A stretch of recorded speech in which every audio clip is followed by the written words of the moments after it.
दैनिक रोजगार समाचार 7 जुलाई।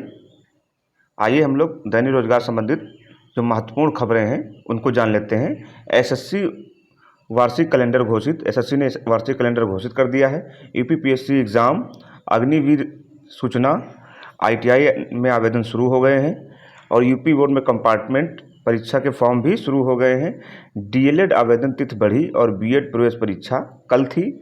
अन्य शैक्षिक महत्वपूर्ण खबरें, ये सभी महत्वपूर्ण खबरें हैं, सूचनाएं हैं। आइए इन पे चलते हैं। इससे पहले अगर चैनल पर नए हो तो चैनल को सब्सक्राइब कर लें, बेल आइकन ऑल पे प्रेस कर लें और वीडियो लाइक शेयर जरूर कर दें। चलिए पहली सूचना की तरफ बढ़ते हैं। एसएससी वार्षिक कैलेंडर घोषित। एसएससी ने वार्षिक कैलेंडर घोषित कर दिया है और लगभग 16 परीक्षाओं की डेट घोषित कर दी है। इसमें से एक दो परीक्षाएं जो हैं उनकी फिर से रिवाइज डेट घोषित हुई है। आइए देख लेते हैं, उनकी मैं बाद में वीडियो आपको बना दूंगा। सबसे पहली परीक्षा है मल्टीटास्किंग की, नॉन टेक्निकल। ये डेट एडवर्टीजमेंट मार्च में आएगा और closing date March last April में होगा और एग्ज़ाम इसका जुलाई में होगा। Selection post examination phase 10 2022 selection post Ladakh examination, इसका जो एडवर्टीजमेंट है वो 12/5 यानी मई में आएगा और इसका जून में क्लोजिंग होगा और अगस्त में इसकी परीक्षा होगी।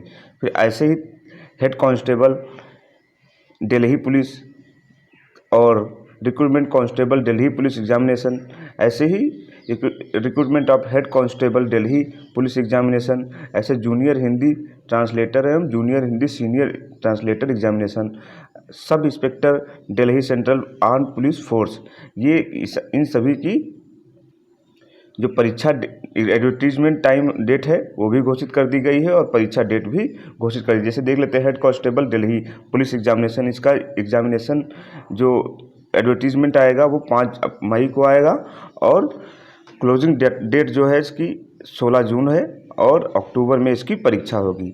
ऐसे ही 16 परीक्षाओं का एसएससी ने कैलेंडर घोषित कर दिया है। अगर आप इसको डिटेल में जानना चाहते हैं तो आप कमेंट बॉक्स में कमेंट कर दीजिए, मैं इस पर डिटेल वीडियो बना दूंगा।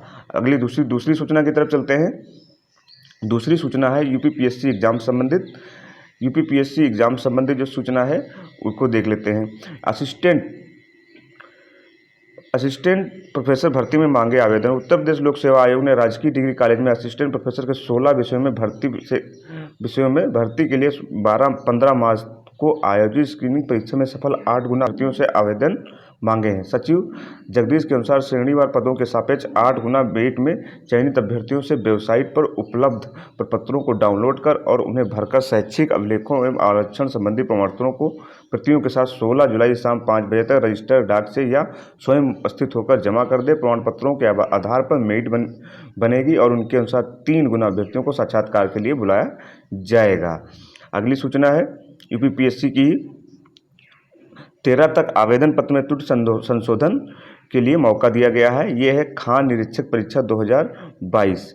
लोक सेवा आयोग की ओर से खान निरीक्षक परीक्षा 2022 के लिए अभ्यर्थियों ने ऑनलाइन आवेदन मांगा गया था। ऑनलाइन आवेदन की अंतिम तिथि 4 जुलाई थी जो बीत चुकी है। बीतने के बाद आयोग ने पाया कि तमाम अभ्यर्थियों के आवेदन में फोटो हस्ताक्षर में त्रुटियाँ हैं।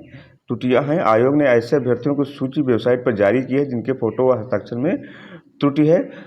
परीक्षा नियंत्रक अरविंद कुमार मिश्र ने अभ्यर्थियों को सलाह दी है कि 13 जुलाई तक सही फोटो और हस्ताक्षरित पुनः अपलोड कर दें। इसके बाद कोई मौका नहीं मिलेगा। किसी भी प्रकार के प्रत्यावेदन पर भी विचार नहीं किया जाएगा। पहले खान निरीक्षक के पदों पर सीधी भर्ती होती थी, लेकिन इस बार प्रारंभिक और मुख्य परीक्षा के आधार पर खान निरीक्षक भर्ती होगी। खान निरीक्षक के 55 पदों के लिए इस बार इंटरव्यू नहीं होगा। चलिए अगली सूचना की तरफ चलते हैं। अग्निवीरों वायुसेना के लिए रिकॉर्ड 7.5 लाख आवेदन आए। किसी भी भर्ती में इतना उत्साह नहीं दिखा। मीडिया जो है वो बार बार इसको बहुत अच्छे से प्रचार प्रसारित करती रहती है, जबकि लोग इसका बहुत विरोध करें। छात्र इसका बहुत विरोध किया, विरोध हिंसक भी हो गया। आप लोग देखे भी हैं क्या हाल हुआ है। हाल ही में कुछ हिंसक विरोध प्रदर्शनों के बावजूद इतना भयंकर विरोध हुआ और ये कुछ हिंसक बता रहे हैं। विरोध प्रदर्शनों के बावजूद अग्निपथ योजना के तहत भारतीय वायुसेना में भर्ती के लिए 7.5 लाख आवेदन किया है। इतने आवेदन वायुसेना में कभी नहीं आए। पिछले रिकॉर्ड 31 लाख था जो 24 जून को शुरू हुई आवेदन प्रक्रिया मंगलवार को पूरी हो गई। वायुसेना में अग्निपथ योजना होने के 10 दिन बाद ही आवेदन मांग लिए गए थे वायुसेना के अनुसार, उसमें कुल 7,49,899 आवेदन मिले हैं, जो पिछले रिकॉर्ड 6,31,528 के करीब 1.18 लाख अधिक हैं। यह पंजीकरण ऑनलाइन किए गए हैं। सलाहकार समिति 8 जुलाई को इन पर विचार करेगी। ये अगली सूचना की तरफ बढ़ते हैं। ITI में प्रवेश के लिए आवेदन शुरू हो गए हैं। आप लोग जो एडमिशन लेना चाहते हैं वो फॉर्म भरना स्टार्ट कर दें। सरकारी व निजी औद्योगिक प्रशिक्षण संस्थान यानी ITI की प्रवेश प्रक्रिया गुरुवार यानी 7 जुलाई को शुरू हो गई। इन संस्थानों में 31 जुलाई तक आवेदन किया जा सकता है। ऑनलाइन आवेदन में यदि गलती होती है तो सुधारने के लिए 2 दिन यानी 48 घंटे का समय मिलेगा। यह जानकारी व्यावसायिक शिक्षा के कौशल विकास के विशेष सचिव अभिषेक सिंह ने बुधवार को दी। ITI में प्रशिक्षण अगस्त से शुरू होगा। आवेदन के साथ ही प्रवेश पंजीकरण शुल्क सामान्य व पिछड़े वर्ग के लिए 250 रुपये और SC/ST के लिए 150 रुपये निर्धारित है। अगली सूचना है यूपी बोर्ड से संबंधित। यूपी बोर्ड कंपार्टमेंट परीक्षा के लिए 10 से करें आवेदन। हाई स्कूल की परीक्षा अनुत्तीर्ण एक और विषय के लिए इम्प्रूवमेंट, जबकि 2 विषयों में से एक के लिए दे सकते हैं कंपार्टमेंट परीक्षा।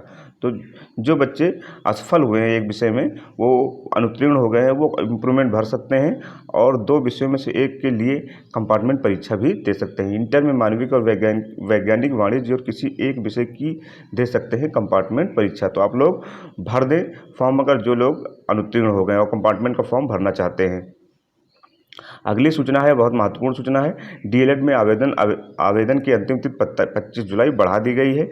DLED में छात्र रुचि नहीं ले रहे हैं एडमिशन में। डिप्लोमा इन एलिमेंट्री एजुकेशन में नए सत्र में ऑनलाइन आवेदन की अंतिम तिथि 6 जुलाई से बढ़ाकर 25 जुलाई कर दी गई है। अब अभ्यर्थी 25 जुलाई ऑनलाइन आवेदन कर सकते हैं। ऑनलाइन आवेदन जमा करने की अंतिम तिथि 26 जुलाई कर दी गई है। वहीं आवेदन पूर्ण कर प्रिंट आउट लेने की अंतिम तिथि 27 जुलाई कर दी गई है। सचिव परीक्षा नियामक प्राधिकारी अनिल भूषण चतुर्वेदी ने शासन को आवेदन की अंतिम तिथि बढ़ाने के लिए प्रस्ताव भेजा था। सचिव परीक्षा नियामक प्राधिकारी की ओर से DLED 2022 के लिए 9 जून को विज्ञापन जारी कर मांगे गए थे। अंतिम 6 जुलाई निर्धारित थी, लेकिन 2,41,000 सीटों में सापेक्ष आवेदन बहुत कम आए हैं। इसलिए सचिव ने शासन को आवेदन के लिए अंतिम तिथि बढ़ाने का प्रस्ताव भेजा था। सचिव ने बताया है कि आवेदन पत्र सिर्फ ऑनलाइन माध्यम से ही स्वीकार किए जाएंगे। 4 सालों में भी अभी तक नहीं भर सकी हैं सीटें। 4 साल में एक भी बार ऐसा नहीं हुआ कि DLED की पूरी सीटें भर जाएं। कल था BED का एग्ज़ाम। BED मंडल में BED प्रवेश परीक्षा में 93% अभ्यर्थी सम्मिलित हुए। जब BED में जबकि इतनी 93% उपस्थिति दर्ज रही, जबकि DLED में कोई रुचि नहीं ले रहा है। जिलाधिकारी समेत अन्य अधिकारियों ने परीक्षा केंद्र का निरीक्षण किया और अच्छे से BED परीक्षा को अच्छे से संपन्न कराया। BED संयुक्त प्रवेश परीक्षा 168 केंद्रों पर बुधवार को संपन्न हुई। मंडल में 93% अभ्यर्थी परीक्षा में शामिल हुए। परीक्षा के दौरान जिला प्रशासन, पुलिस और शिक्षा विभाग के अधिकारी घर भ्रमण करते रहे और विभिन्न केंद्रों का निरीक्षण करते रहे। BED संयुक्त प्रवेश परीक्षा का आयोजन रुहेलखंड विश्वविद्यालय की ओर से मंडल में परीक्षा के आयोजन की जिम्मेदारी प्रोफेसर राजेंद्र प्रसाद यानी रज्जू भैया विश्वविद्यालय को दी गई थी। परीक्षा में नोडल अधिकारी के प्रोफेसर विवेक कुमार सिंह ने बताया कि मंडल के प्रयागराज, फतेहपुर, प्रतापगढ़ और कौशाम्बी में 168 केंद्र बनाए गए। यह परीक्षा सकुशल संपन्न हुई। मंडल में परीक्षा के लिए कुल 63,349 अभ्यर्थी पंजीकृत थे। इसमें से 58,741 यानी 92.752% अभ्यर्थी सम्मिलित हुए। 4,608 यानी 7.27% अभ्यर्थियों ने परीक्षा छोड़ दी। परीक्षा देकर बाहर निकले अभ्यर्थियों ने बताया कि हिंदी, व्याकरण और गणित के प्रश्नों को हल करने में बहुत ही कठिनाई हुई, बाकी प्रश्न पत्र सामान्य ही था। तो ये रही आज की 7 जुलाई की दैनिक रोजगार संबंधित महत्वपूर्ण खबरें। ऐसे ही ऑथेंटिक और सबसे महत्वपूर्ण खबरें पाने के लिए इस चैनल से जुड़े रहिए।